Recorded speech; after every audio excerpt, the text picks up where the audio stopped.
Hi, welcome to Talk About Heart here on Shaw TV North Island. My name is John Twigg, and we've got a great guest today. Get right to it, Kenny Shaw. Proud to be here, John. Thanks for asking me on board. Yeah, well, I saw you perform in Comox a few weeks ago as we're recording this, and I was blown away. It was fabulous. Oh. Yeah. Oh. And so, a local guy, he Thank agreed you. to come on the show, and this show airs in Courtenay Comox as well. Hi, folks. Hey. But he's going to do a song, and then we're in. But first, a little bit about your background. Where are you from? How did you get here? Oh, that's a long story. Well, when you we get got 26 minutes. Yeah, so- well, Air Force brat. So I lived literally all over the world, all northern hemisphere anyway. Born in New Westminster, lived in Montreal 3 years, then to Cold Lake, Alberta, Air Force, and overseas to number 2 Fighter Wing 3 years, then Greenwood, Nova Scotia, and then Dad got his preference posting out here at Comox, finished school here, and then called this home, and I kind of like it. How did you get into guitar and performing? I don't know. I just wanted it so bad. I was 12 years old, and I built a guitar out of cardboard and elastic bands. That's like the And black guys. my mother looked at this. She said, "I know what he's getting for Christmas." So that's what happened. Wow. On my 12th, after my 12th birthday, got my first guitar for Christmas. Learned to play Jingle Bells that day. Yeah. What was your first paying gig? My mom gave me a dime. No, That works. By the way, first paying gig. did you Oh, notice he's a my comedian goodness. too? Well, I had a high school band, and we played Yeah. sock hops, and they would pass the hat, and I guess that good. Could you call it a paying gig? Playing in front of the liquor Yeah. store with the case open, people throw money in. Is that a paying gig? You Let's go betcha. with that. Yeah. No, That's more than a lot of performers ever get. Well, I had a weekend band in the Comox Valley in the late Yeah. 70s. Yeah. There you go. Well done. There was my paying Yeah. gig. Yeah. So how come you're not into hard rock? You're into country. Oh, I was, but I don't look good in spandex anymore. I was in the 70s. I am pretty much classic rock. I was never into the hard I stuff. think we got to cut the interview. He's too funny. That's a joke. You're funny. Oh, I try. A lot of people. No, I won't go there. So you made it into the BC Country Music Hall of Fame in 2011. I mean, You know, there's mixed emotions. You know, like, am I out to pasture, or am I, you know? that was a wonderful, wonderful day. When they presented me with the BC Country Music Association, and I share that Hall of Fame with so many great people like Elmer Tippie and so many before, way back into the 50s. Wow. Country and Western entertainers and bands and singers from the 50s, 60s, 70s, 80s, right up to date. And that was kind of the crowning touch. I don't know what they're trying to tell me is I can't get any more of the BCCMA awards because I got 7 of those. oh, that helps. Yeah. Well, I went to your website. It's a very good website for kennyshaw.ca. And it says you're a corporate entertainer. And just before we started recording, you mentioned you were in Calgary yesterday. Yesterday, doing one of the corporate gigs, which we love and adore in this business because they A, pay good, and you have a captive audience. They're waiting just for you. Yeah. And it was a company Christmas party, big food company, and everybody was dressed up to the nines, and they had all the tablecloths and centerpieces and everything, and I did my show. And the nice thing about the corporate gigs is you only have to do 45 minutes, maybe 60. Uh-huh. And so therefore you can do the Reader's Digest condensed version of your show. You can do a nice slick short story version of all your best material. Yeah. Do you write some of your own songs? I write as much as I steal. I like. Cut. Remember, there was a great comedian one time said, "I never told a joke I didn't steal." Yeah. But we do it in this business. If any comedian says he doesn't steal jokes, his nose is going to grow. We all do. And what you try to do is you try to make it less stealing and more retailering. Yeah. Okay. How much practice do you do? Mostly, well, I'd say I probably do as much practicing as I do gig, and I'd say still, just about every night I pick up the guitar for some period of time, and about 2 or 3 nights a week I'll spend anywhere from half an hour to 3 hours. Yeah. Well, how many days a week do you work? I mean, obviously it varies by season. Do we have to use that word? Well, okay, perform, pardon me. He's Canada's #1 musical comedian. I've been retired since I was 29. Now it depends on the time of year. This time of year, about 3 maybe 4 nights a week, doing Christmas parties, Christmas events, that kind of thing. There's a slack period, January, February. It gets the corporate events pick up in March, February. Then, of course, July, August, lots of fairs and festivals. Again, you're back up to 4 or 5 days a week. And back in the day, I mean, in the 80s, my gosh, all us live performers were flying high. We were working 6 and 7 days a week. And I'm telling you, there was times when I didn't take a week off for maybe 6, 8 months. Yeah. It was that good. Yeah. But that made everybody very, very finely honed. You got good at what you did. You couldn't help it. The bands that were on the circuit back then, oh, they were amazing players.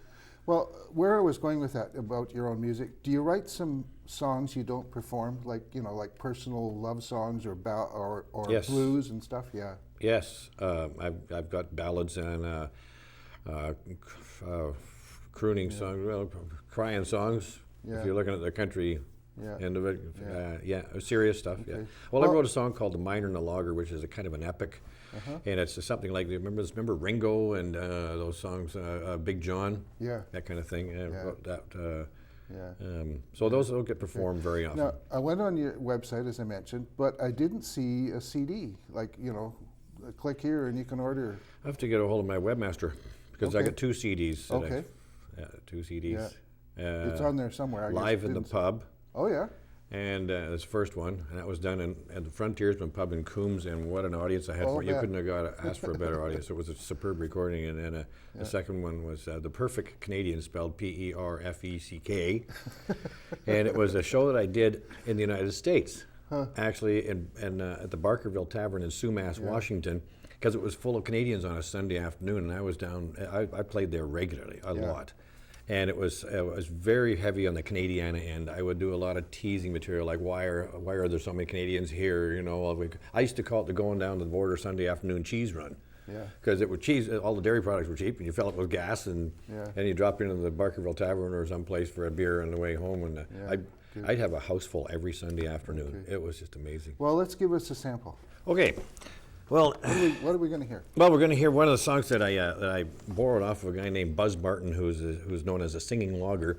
And in the very start of my full-time career as a musician, I used this a lot because I was playing up and down the island, all the various communities that had to do with logging and sawmills and stuff like that.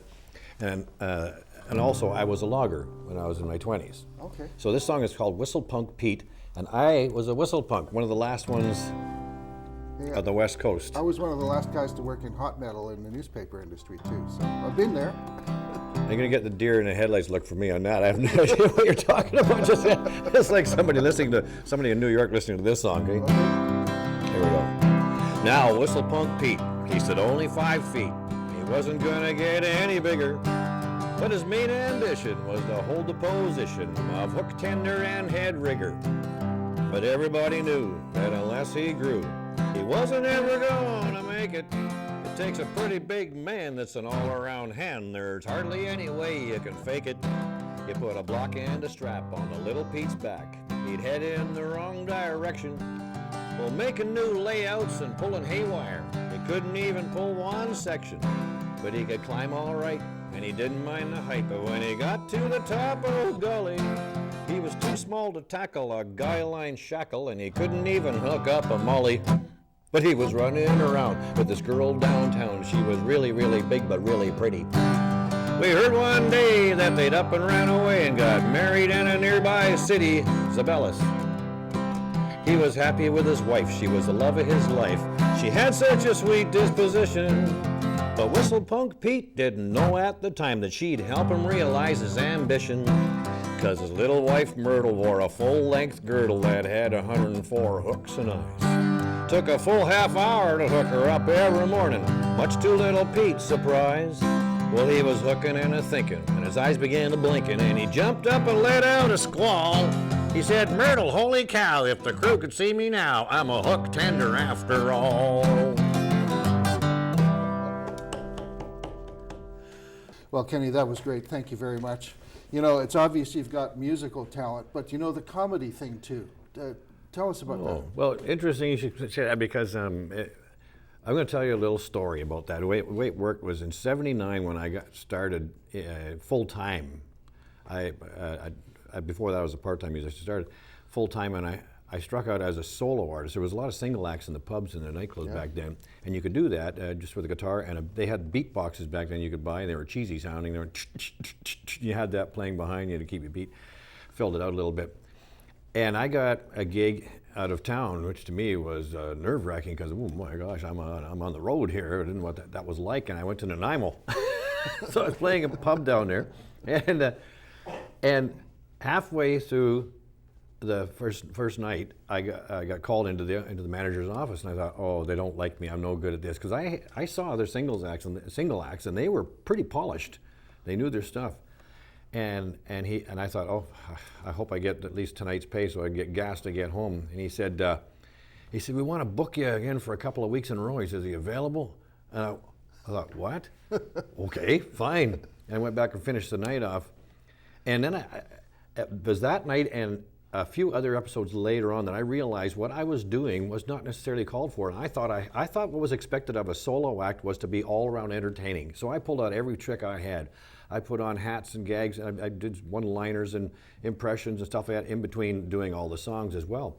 And as time went by and I started to get into the circuit and met the other solo acts, I found out that they were just doing songs. That's all they were doing. Yeah. I didn't realize that. I thought that you were expected to do that, so it came about that way. Yeah. And so I saw I had a neat formula. People liked it. I got my first gig, I got booked for 2 more weeks. Not bad. Yeah, and so I kept that role going, and I worked. I don't mind saying I worked really, really hard. I compiled a lot of material, as much original material as I could come up with. I wrote songs, and I came up with all kinds of funny bits and gags, everything I could possibly think of for years in the early '80s. Well, when you had your high school band, were you a jokester then too? Well, yes. Yeah. Actually, long before that, I remember in grade 8, I got sent home with a letter from my parent, from my teacher to my parents, said, Kenny is a clown in class. And Mom had to go down and talk to them, and on the way home, Mom says, so where do you think being a comedian is going to get you? We laugh about that one to this day. So, just being the class clown, I guess I always had a natural affinity for goofing around. Were you an only child, or did you have Nope. siblings? An older brother and a younger sister. Yeah. So were you the funny one of the three, or was it like a family thing? Oh, definitely. My brother's a teacher, and he's a very matter-of-fact kind of guy. Yeah. My sister's more quiet kind of a person, but she's fun-loving just the same. But my mom, she could write the book on comedy. My mom is so fast and so witty. She's amazing. Yeah, because you can't practice, or I guess you can practice anything, But oh yeah, because in the early years, when you're doing comedy on, you can be a naturally funny person, but when you're doing comedy on stage, you got to wear a uniform about being a comedian. It's a different thing. It's not just getting up there and being your usual goofy self. You've got to do a presentation. It's got to flow. It's got to work. It's got to structure, and that sort of thing. So well, I'm speaking for myself, of course. So I had to structure all my comedy. I had to write it and make it work and flow and all this kind of thing, but in a way that you wouldn't know. How so? It was because it flowed. It seemed so easy. Yeah. Well, you've done the Dauphin Country Fest for 26 years in a row. 26 years in 4 days where you're the MC. And the Master of Ceremonies. And also, over those 26 years, I gathered more duties too. I handle all the media that come into the festival. And contests, things like help. We have a lot of video work now that we do, and I do a lot of the producing of that too. Wow, yeah. And you do something similar in Courtney Comox, I gather. Well, we've got the telethon we do every year. The Child Development Association telethon, and that is one of my favorites. Right I on. love doing that. Yeah. Get to work with the Shaw crew, and we work out, we iron out all the little glitches along the way, and as far as the watcher, the listener knows, there's no glitches because we're that professional. But it's a great telethon. We have What's a glitch? A lot of great. What's a glitch? They're also known as an oyster. An oyster is an audio glitch. It's one of those things that goes like a burp. But that's. Or when a mic breaks. Oh yeah, when the mic stops. True. We never have these here.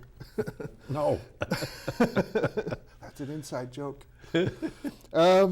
So you've done some pretty extensive touring too, eh? Like I know you did a military tour recently, but I saw also on your website Mexico.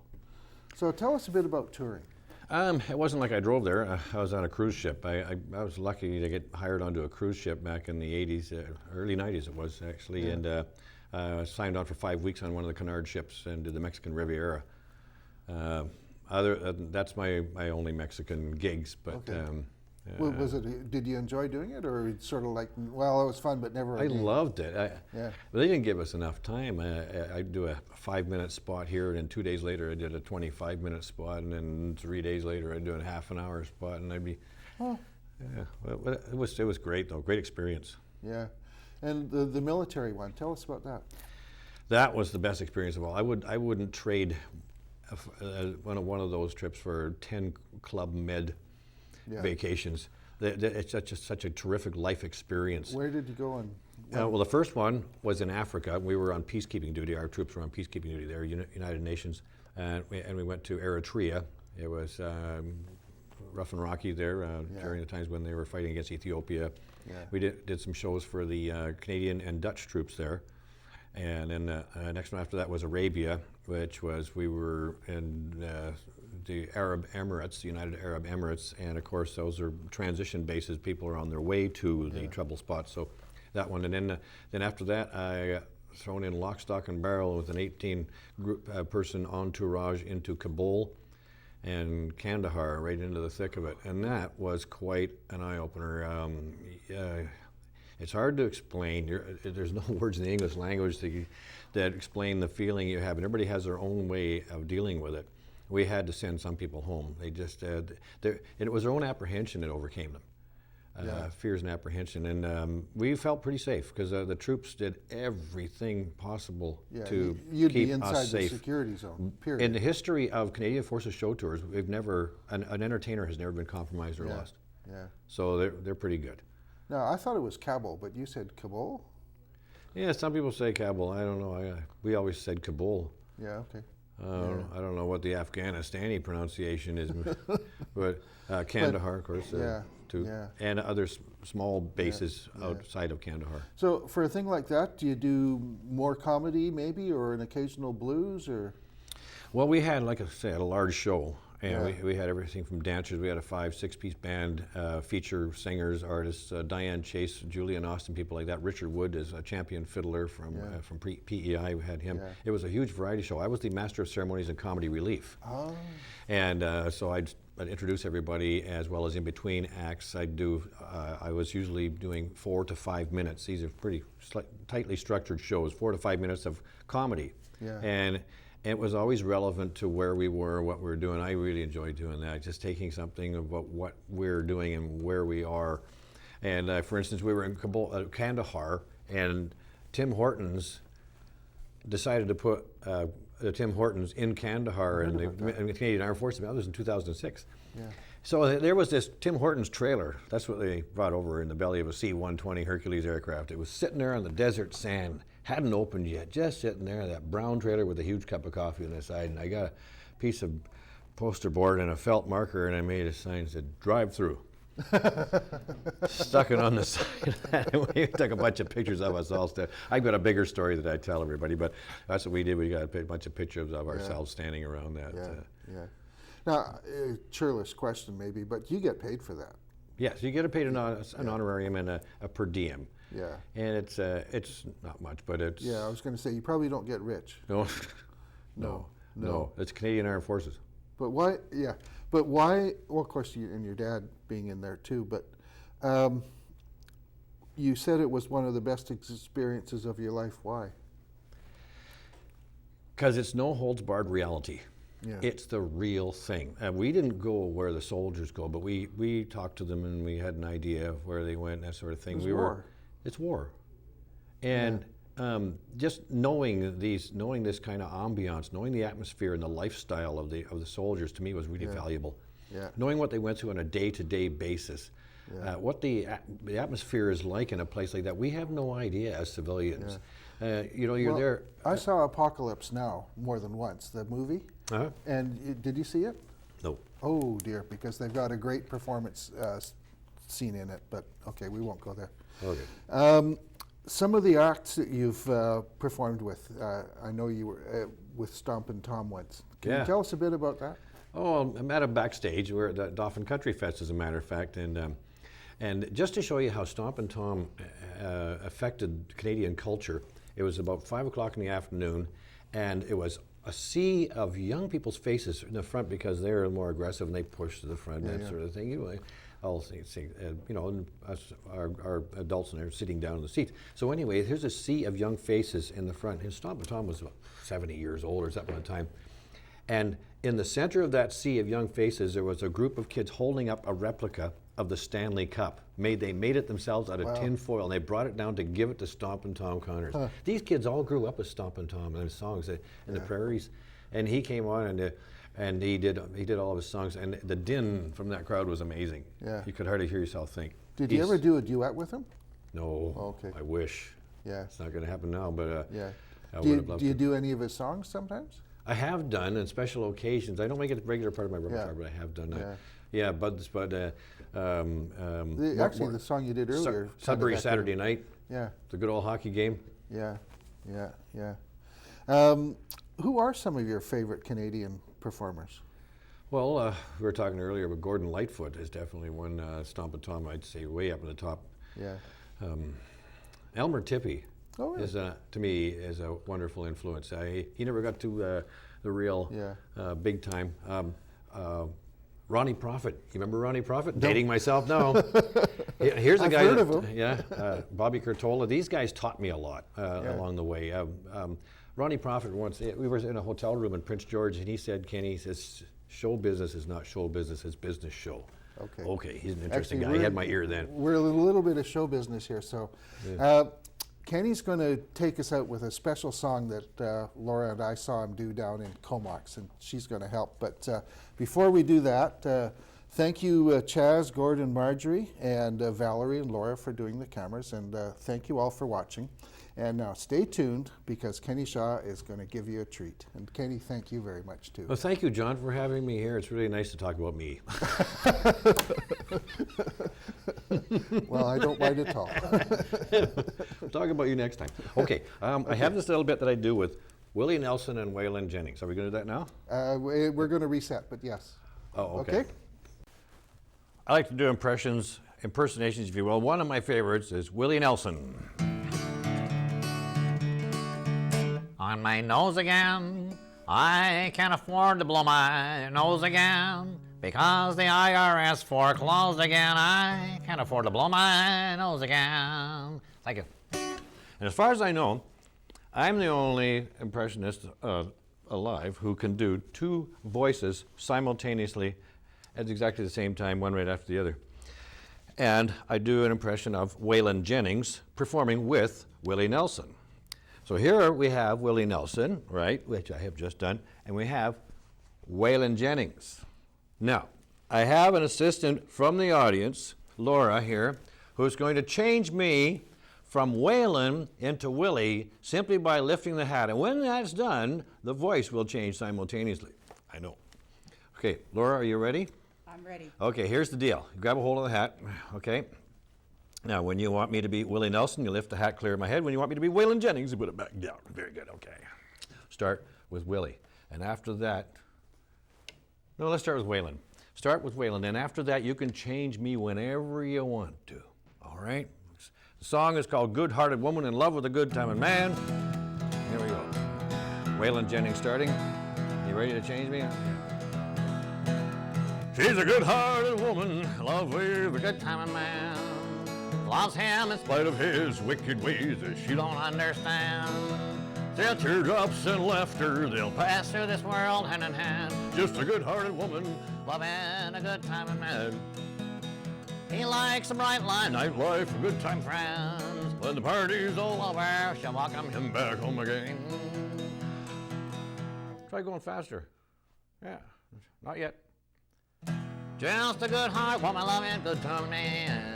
Loves him in spite of wicked ways she don't understand. Through teardrops and laughter, they'll pass world hand in hand. Just a good-hearted woman, loving a good-timing man. You had a rhythm. I was anticipating you there.